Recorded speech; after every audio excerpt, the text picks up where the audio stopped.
రంగారెడ్డి జిల్లా మంచిరేవుల వేణుగోపాలస్వామి దేవాలయంలో మెట్ల బావిని ప్రారంభించారు. సాహే స్వచ్ఛంద సంస్థ వ్యవస్థాపకురాలు కల్పన రమేష్.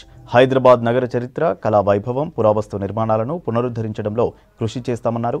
ఈ సందర్భంగా మెట్ల బావికి ఏర్పాటు చేసిన లైటింగ్, గంగా హారతి, సాంస్కృతిక కార్యక్రమాలు అందరినీ అలరించాయి.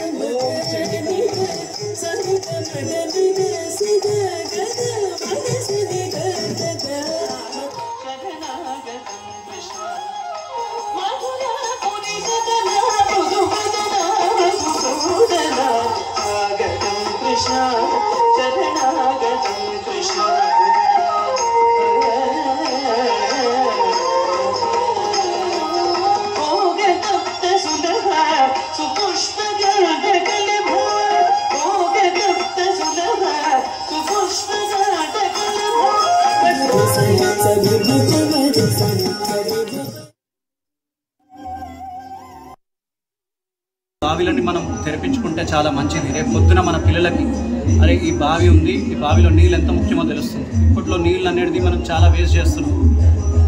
ఇది ఉండడం వల్ల ఏమవుతుందంటే రేపు పొద్దున ఏ ఆపద వచ్చినా ఒక గుడి కింద బావి కూడా కొంచెం సహకరిస్తుంది. సో దీన్నే చాలామంది కూడా దీని వాటర్ కూడా ప్యూరిఫై చేసి తాగే నీళ్ళ కింద కూడా వాడచ్చు ఇలాంటి బావుల వల్ల. ఇది న్యాచురల్గా ఊటెళ్ళే బావి కాబట్టి. సో మా దేవాలయానికి అందరూ రావాలని కోరుకుంటున్నాము. ఇవే బావి నీళ్ళు మేము తీసుకొని వచ్చి అభిషేకం చేస్తాం. ప్రతి జూన్ జూలై ఆగస్టులో అప్పుడు మేము బ్రహ్మోత్సవాలు చేస్తాం. ఆ బ్రహ్మోత్సవాల్లో కూడా ఇవే పుష్కరిణి నీళ్లు. అలాగే శివయ్యకు కూడా స్వామివారి ఉమామహేశ్వరుడు బ్రహ్మసూత్ర లింగం, ఇది చాలా పురాతన దేవాలయం. మీరు చూస్తే బ్రహ్మసూత్రం ఉంటుంది స్వామివారికి. ఆ లింగం కూడా ఇవే నీళ్ళతోటి అభిషేకం చేస్తాం. సో అదే అభిషేకం గురించే ఈ బావి తెరిపించబడింది.